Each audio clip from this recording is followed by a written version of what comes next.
tudo bem? Recriando o seu passado. Sabe como é que eles treinam o elefante? Eles pegam uma corda, amarram no elefante, amarram numa árvore. Ele tenta sair e não consegue, tenta sair e não consegue, tenta sair e não consegue. Ele desiste. Isso quando ele é bebê. Aí ele cresce pensando que ele está amarrado numa árvore. Quando ele já é adulto, o palhaço amarra uma corda nele, amarra na perna do tamborete, da cadeira lá, ele continua pensando que está amarrado numa árvore. Nós podemos fazer a mesma coisa com pulgas. Você coloca a pulga dentro de um jarro, fecha o jarro, a pulga não gosta de ficar dentro do jarro, ela pula, volta, ela bate na tampa do jarro, até que ela começa a se machucar, ela começa a pular um pouquinho mais baixo. Depois que ela está fazendo isso, você vai lá e tira a tampa do jarro, ela nunca mais pula fora do jarro. Você não está acreditando? Faça experiência em casa. Você não precisa fazer experiência em casa, é só olhar no espelho.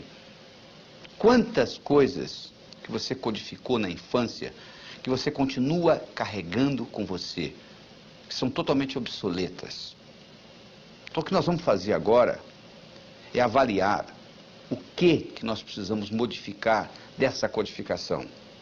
Nós somos animais linguísticos. Linguagem nos diferencia dos outros seres e nos faz humanos. Nós temos dois tipos de linguagem. Nós temos uma linguagem que gera ação e uma linguagem que não gera ação. Se eu disser para você, a temperatura dessa sala está quente. Mudou alguma coisa no universo? Absolutamente nada. A temperatura continua a mesma, não é verdade? Isso é uma linguagem que não gera ação. Agora, se você estivesse aqui e eu dissesse para você, segura essa caneta, por favor, e você segurasse, a caneta teria passado da minha mão para a sua. O que aconteceu? Aconteceu uma ação. Essa linguagem, solicitação, gerou uma ação. Você quer ver uma outra linguagem que gera ação? Declaração. Se você vai perante um juiz, homem e mulher, e o juiz diz, eu declaro vocês marido e mulher, e 5 segundos depois que ele acabou de dizer isso, você levanta a mão e diz assim, sou juiz, eu não quero me casar mais. Sabe o que ele vai dizer para você? Agora é muito tarde. Você agora tem que se divorciar. Porque eu já declarei, eu já criei uma realidade jurídica na sua vida, através de uma declaração. Então vamos analisar isso mais cuidadosamente. Imagine se ao invés do juiz, você fosse no seu vizinho que é bancário e pedisse a ele para lhe casar. Você acha que ficaria válido? Claro que não. Ele não tem autonomia, ele não tem autoridade para declarar marido e mulher. Não é verdade? Então, para você ter uma declaração, você tem que ter autoridade. Segundo, tem que acontecer no aqui e agora. O juiz não diz, eu declaro que vocês serão marido e mulher. O juiz diz, eu declaro que vocês são. E terceiro, tem que ser positivo. Ou seja, o juiz não declara, eu declaro que vocês não são mais solteiros. Isso não é declaração. A declaração é no positivo, é no aqui e agora, e alguém que tem autoridade. Agora eu lhe pergunto, quem tem mais autoridade sobre você? Você. Quando você tinha 5 anos de idade, não. Seu pai, sua mãe, seus irmãos mais velhos, sei lá quem. Mas hoje, ninguém tem mais autoridade sobre você do que você. Então você tem a possibilidade de recriar você linguisticamente. Esta é a verdade. E como é que você recria você linguisticamente? Declarando. Eu declaro que sou inteligente. Ser, fazer, ter. As pessoas pensam que é o contrário. Se eu tivesse inteligência... Não, eu declaro ser inteligente. Eu passo a fazer o que gente inteligente faz. Eu passo a ter inteligência. Eu declaro ser próspero. Eu passo a fazer o que gente próspera faz. Eu passo a ter prosperidade. Por isso que o ser vem antes do ter. Porque se você tiver o ter sem o ser, não pertence a você. Eu declaro ser a força criadora na minha vida. Significa que tudo que ocorrer de bom e tudo que ocorrer de ruim, eu sou responsável. Eu declaro ser saudável, fisicamente, mentalmente, emocionalmente, espiritualmente. Eu declaro ser sincero para comigo mesmo. Eu declaro ser livre. Significa que eu sou livre, você é livre. Eu tenho direito de pensar o que eu quiser, você tem o direito de pensar o que você quiser. Então, à medida que você vai fazendo isto, você vai mudando a cibernética do seu cérebro. O seu cérebro trabalha ciberneticamente. Cibernética é a disciplina que estuda sistemas autônomos. Se eu coloco um ar-condicionado num salão, numa sala, e coloco um termostato no ar-condicionado dessa sala, e coloco uma temperatura 21 graus Celsius, eu coloquei inteligência numa máquina. Sabe por quê? O ar-condicionado dessa sala vai ligar e desligar, independente da minha presença física. Sabia disso? Independente da minha presença física. Porque agora ele vai usar a temperatura da sala como retroalimentação. Nós também temos os nossos termostatos. Você tem um termostato para dinheiro. Tá? Como se eu tivesse escrito em letra invisível na sua testa o quanto que você vale por ano. É isso que você está ganhando. Você tem um termostato para saúde. Você tem um termostato para relacionamentos. E você pode modificar esse termostato através da linguagem e através da visualização. Se você visualiza e sabe visualizar com nitidez, se você sabe visualizar a cores, isso tem um impacto enorme nesse termostato. Deixa eu contar para você uma história com relação a termostato. Era uma vez um indivíduo que era um corretor de imóveis, o melhor corretor de imóveis que você poderia encontrar. Ele só ganhava $30 mil por ano. Nos Estados Unidos isso não é muita coisa. Um dia ele foi hipnotizado. Durante a sessão hipnótica descobriu-se que quando ele tinha 7 anos de idade o pai dele tinha morrido e a companhia para a qual o pai trabalhava tinha dado uma cerimônia e tinha convidado ele e a mãe e tinha havido um discurso de quanto o pai dele tinha sido honesto, trabalhador, dedicado, etc, etc, etc. E foi dado à mãe um envelope que era o seguro de vida do pai, que ela abriu o envelope, tirou o cheque, $30 mil, e ele com 7 anos de idade olhou e concluiu: um indivíduo honesto, trabalhador, dedicado, vale $30 mil por ano, ele concluiu. Trazido de volta da sessão hipnótica e trabalhado com essa tecnologia que eu estou trabalhando com você aqui agora nesse vídeo, esse indivíduo na semana seguinte dobrou o que ele ganhava, na semana seguinte ele triplicou, na semana seguinte ele quadruplicou. Um ano depois, ele ganhava $1 milhão por ano, fazendo o que ele sempre soube fazer, levantando a mesma hora que ele sempre levantou, indo dormir a mesma hora que ele sempre foi dormir. Sabe o que mudou? O termostato dele. Essa que é a diferença que faz a diferença. É essa mudança de termostato. Isso é que é importante. Essa mudança, é isso que nós estamos fazendo aqui. William James, que é considerado o pai da psicologia moderna, ele foi um filósofo, um psicólogo, professor da Universidade de Harvard. Ele tem uma frase famosa que é a seguinte: o passarinho não canta porque está feliz, ele está feliz porque canta. Porque uma vez foi perguntado ao Dr. James: Dr. James, na sua opinião, qual foi a descoberta mais importante no campo do desenvolvimento humano nos últimos 100 anos? Ele disse: na minha opinião, foi que antes pensava-se que para você fazer, você tinha que sentir primeiro. Agora nós sabemos que o contrário também é verdadeiro. Você começa a agir e o sentimento aparece. Então não fique esperando que o sentimento apareça para você começar a executar. Comece a executar que o seu termostato vai mudar. Você começa a modificar isso e o termostato modifica. E com isso, você recria o seu passado. Tchau.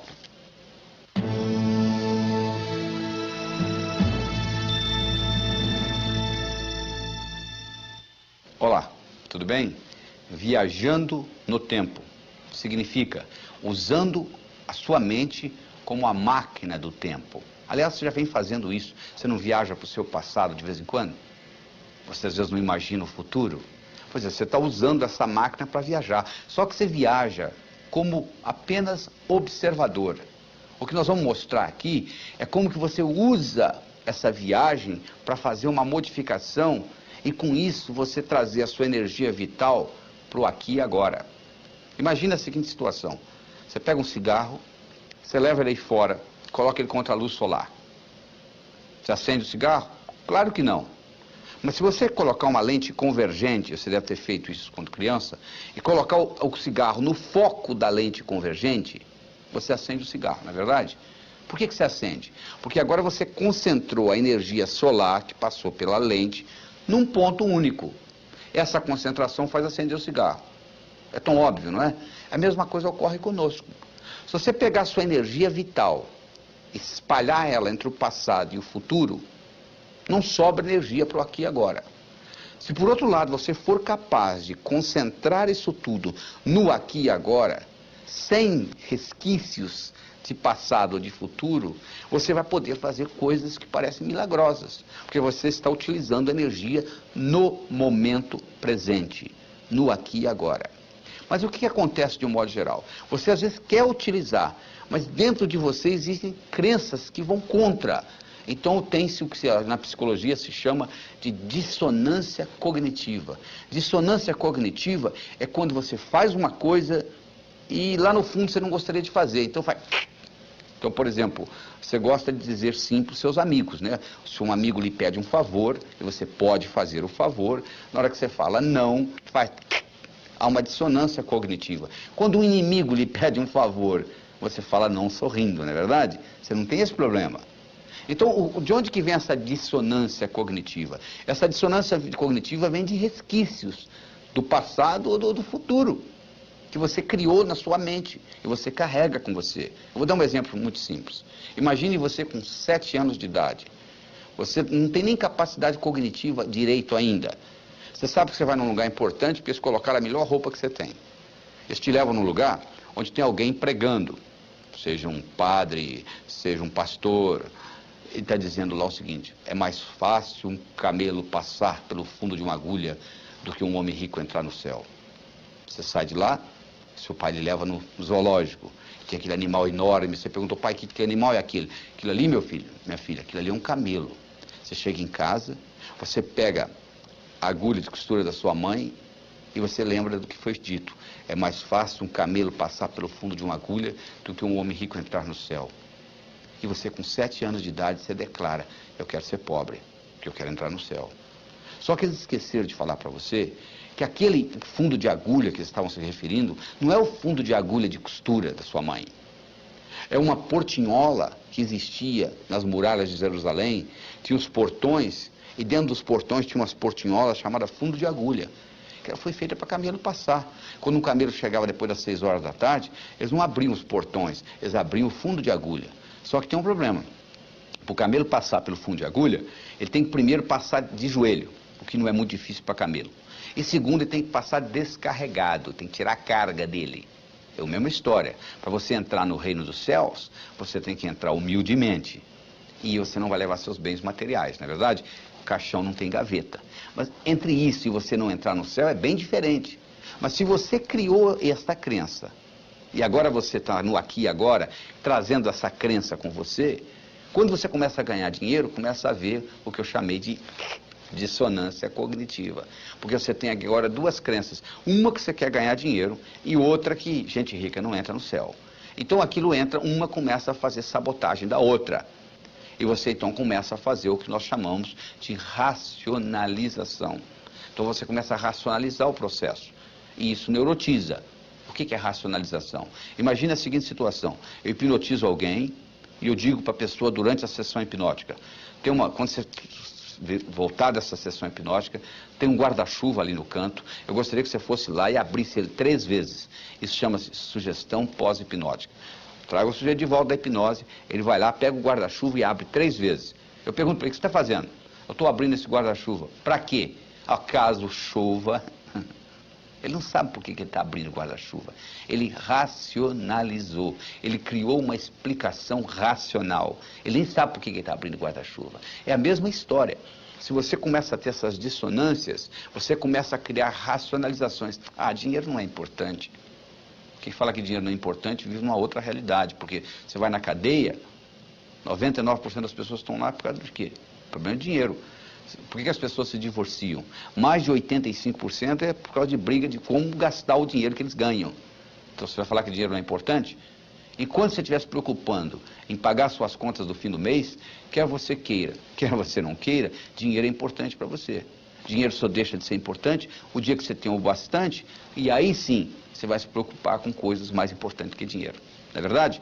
Então essa tecnologia vai lhe permitir, e já está lhe permitindo, liberar essas crenças antigas, diminuir essa dissonância cognitiva, diminuir a sua racionalização e com isso você continua vivendo no aqui e agora. Continuamos.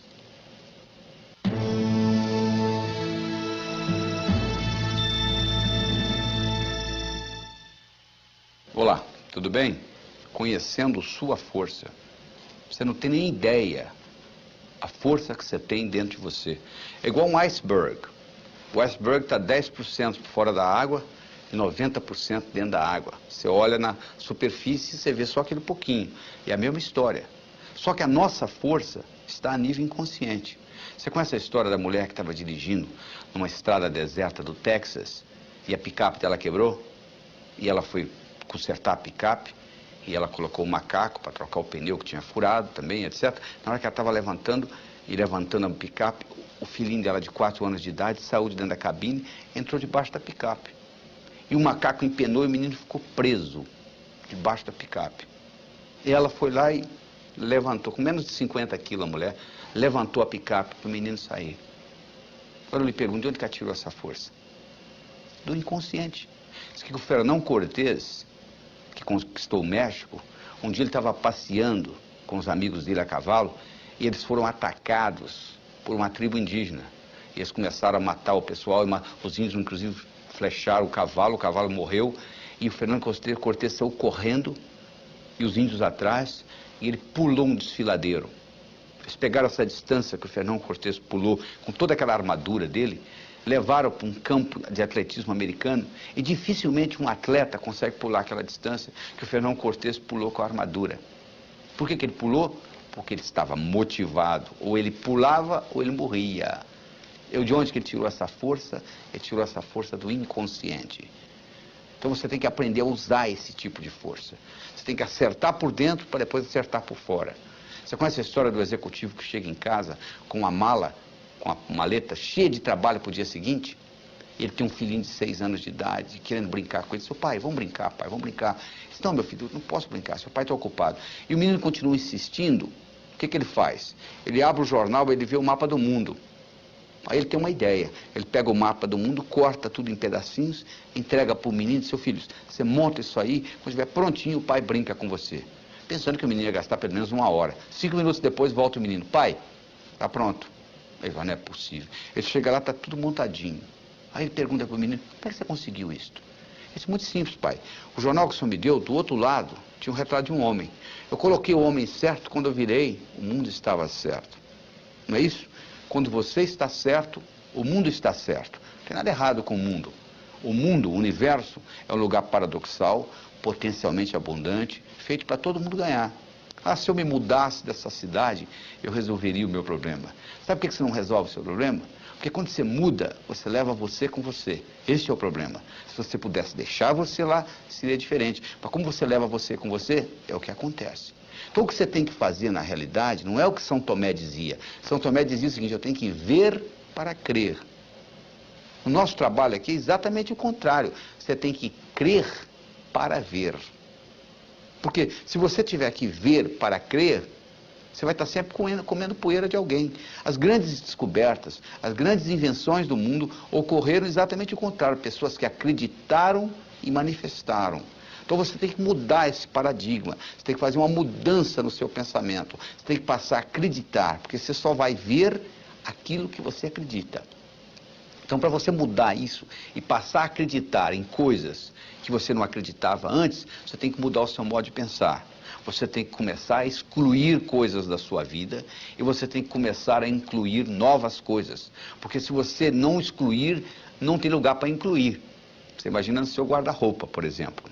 Você quer comprar roupa nova, você já tem um guarda-roupa cheio, o único jeito de você colocar roupa nova é você tirar as roupas velhas. Não é verdade?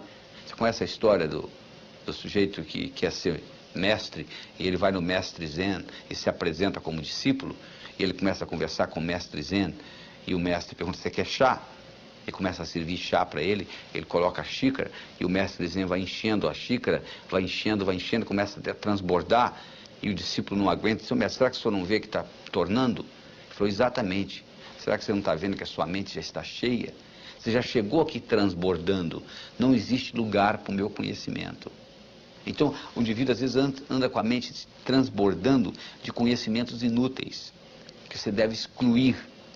Você tem que mudar as crenças, você tem que incorporar coisas novas, você tem que concentrar nas suas qualidades e não nos seus pontos fracos.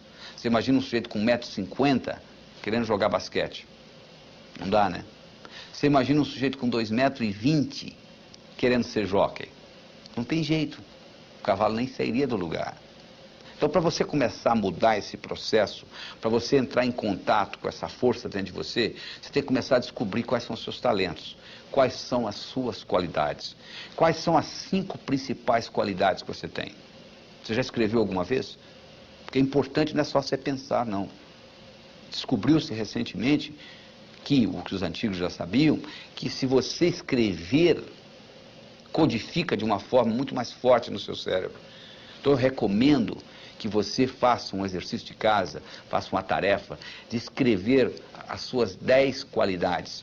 Você pode escrever qualidades que você já tem e gostaria de aumentar, ou qualidades que você não tem e gostaria de incorporar. Porque à medida que você faz isso, à medida que você entra em contato com essas suas qualidades, o que vai acontecer é que você vai conhecer cada vez mais essa força que existe dentro de você. E o segredo não é você se comparar com os outros, é você se comparar com você mesmo e acompanhar a sua evolução. Porque se você começa a se comparar com os outros, sempre vai ter alguém mais bonito que você, sempre vai ter alguém mais forte que você, sempre vai ter alguém mais jovem do que você, sempre vai ter alguém mais rico do que você. Então você vai estar sempre frustrado.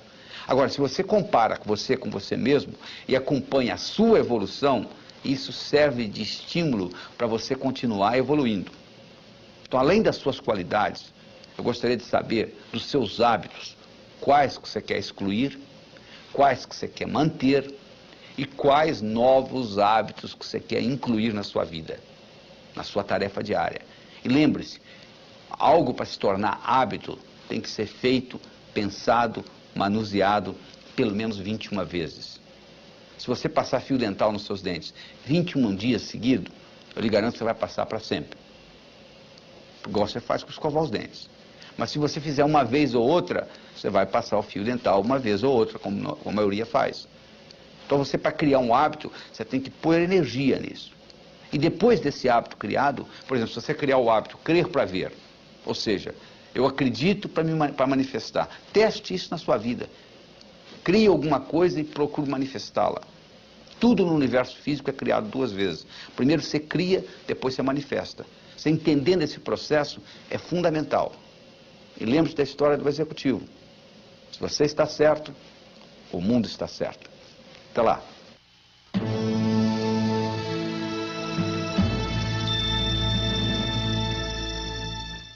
Olá, tudo bem? Destruindo seus fantasmas. Ou seja, aqueles complexos de inferioridade, aquilo que aconteceu com você no passado e que você vem trazendo com você para o futuro. A analogia que eu vou fazer para você é muito simples. Você imagina um jarro cheio de balas. Tem balas amarelas, balas azuis, balas verdes. Imagine que essas balas representem o seu passado. Imagine que as amarelas representem aquelas balas que você não gostaria dentro do jarro. Ou seja, coisas que ocorreram com você que foram traumáticas. Como é que você elimina isso de dentro do jarro? Ora, você pode ir lá e pegar uma por uma e jogar fora. Chama-se terapia. Funciona? Claro que funciona. Qual o outro jeito? Você começa a colocar outras sob pressão e automaticamente as amarelinhas sairão do jarro, não é verdade? O que é colocar outras sob pressão? Coloca outras de outras cores. Você coloca outros sonhos, outras realizações e você começa a preencher a sua vida com novas visões. Para fazer isto, você tem que entender que o contexto onde você vive é muito importante. Se você quer aprender a voar com águias, você não pode viver em terreiro de peru. Já é difícil nadar contra a correnteza, principalmente com peso no pescoço. Quer dizer, às vezes você tem amigos que puxam você para baixo. Você tem que tomar cuidado com isso, porque do contrário você não vai conseguir fazer essa evolução que nós estamos discutindo aqui. Talvez você tenha que se livrar dessa amizade. Talvez esteja ali prejudicando. Você tem que avaliar, porque a vida é sua. Eu gostaria de apresentar para você agora um modelo psicológico que vai lhe ajudar muito. O modelo é o seguinte: pensamento gera sentimento, que gera comportamento. Então vamos estudar isso detalhadamente. Se eu lhe perguntar qual foi o pior dia da sua vida, você vai começar a pensar em coisa triste, você vai começar a se sentir triste, daqui um pouquinho você está chorando, não é verdade? Se eu perguntar para você qual foi o melhor momento que você já viveu até hoje, você vai começar a pensar em coisa alegre, você vai começar a se sentir alegre, daqui um pouquinho você está sorrindo, não é verdade? Então, ó, pensamento gera sentimento, que gera comportamento. Você vai dizer, não é o meu caso. Eu, quando me dou conta, já estou gritando com a minha mulher. Bom, sabe por que você está gritando? Porque o pensamento, o sentimento aconteceu tantas vezes que isso ficou no automático. Então, você trabalhando com esse processo, pensamento, sentimento, comportamento, você vai ver que você tem controle da sua vida. Porque a única coisa que você tem que controlar realmente hoje são os seus pensamentos. Só que você tem 50 mil pensamentos por dia. E os estudos mostram que a maioria, 95% dos pensamentos são negativos. Ou seja, e além disso, sabia mais? 85% dos pensamentos que você tem hoje, você já pensou neles ontem. Ou seja, viram uma constante. Por exemplo, tem gente que carrega sentimento de culpa a vida inteira, de uma coisa que fez quando tinha 5 anos de idade. Eu me lembro de um caso de uma moça com 35, que ela carregava um sentimento de culpa quando ela tinha 6 anos. A mãe dela pôs ela tomando conta da irmã que tinha 3 e saiu. E a irmã teve um acidente e ela se sentia culpada. Com 35 anos de idade, ela carregava essa culpa, esse sentimento de culpa. Eu quero que você avalie o seguinte: quais são os sentimentos de culpa que você está carregando? Aquelas balinhas amarelinhas que tem lá. Ou você pode até carregar ansiedade. Só que culpa é um sentimento do passado. A ansiedade é um sentimento do futuro. Você não se sente culpado por uma coisa que ainda não aconteceu. E você não se sente ansioso por uma coisa que já aconteceu. Então, se você aprende a viajar no tempo, como nós falamos no vídeo passado, se você aprende a viajar no tempo, você pode fazer o futuro virar passado e o passado virar futuro. E com isso, alterar essa dinâmica. A outra coisa importante para você diminuir essas amarelinhas é você perdoar. O perdão, antes de ser um sentimento de amor, é um ato de inteligência. Antes de ser um ato de amor, é um ato de inteligência. Porque só não perdoa quem é burro. Ele diz assim: eu não vou perdoar o meu pai pelo que ele me fez. Aí eu pergunto: onde é que está seu pai? Aí ele já morreu. Ele vai ficar muito sem dormir mesmo essa noite por causa disso. Não vai fazer diferença nenhuma para ele. Então essa falta de perdão é burrice. Porque quando você tem falta de perdão, você carrega no seu coração 24 horas por dia esse sentimento que vai prejudicar o seu pensamento, que vai prejudicar o seu sentimento, que consequentemente vai prejudicar o seu comportamento. Então eu tenho uma técnica que eu ensino, que é para você fazer como se você estivesse esculpindo você de novo. Como se você fosse o arquiteto que estivesse recriando você. Nós já trabalhamos com isso em vídeos passados, mas uma coisa que você pode fazer é você escrever uma carta de amor para você. Então você pode começar uma carta dizendo assim: querido, querida, e é você mesmo. E você começa a descrever como se você estivesse apaixonado por essa pessoa.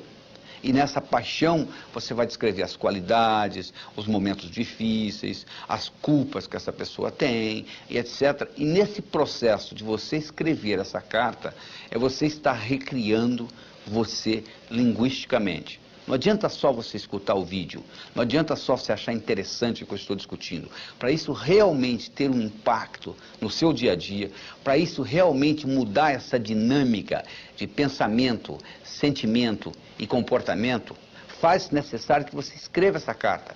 E uma vez escrita essa carta, você pode passá-la limpo, você pode colocá-la num lugar onde você tem acesso a ela diariamente. Quando você estiver deprimido, quando você estiver triste, o melhor antidepressivo que eu conheço é ler essa carta. Não te dá dependência, não tem efeito colateral, não dá sonolência, nada disso. E ao mesmo tempo você está reforçando essas qualidades, e reforçando as suas qualidades, você está preenchendo com bolinhas, com balas de outras cores, e com isso você está destruindo os seus fantasmas. Até logo.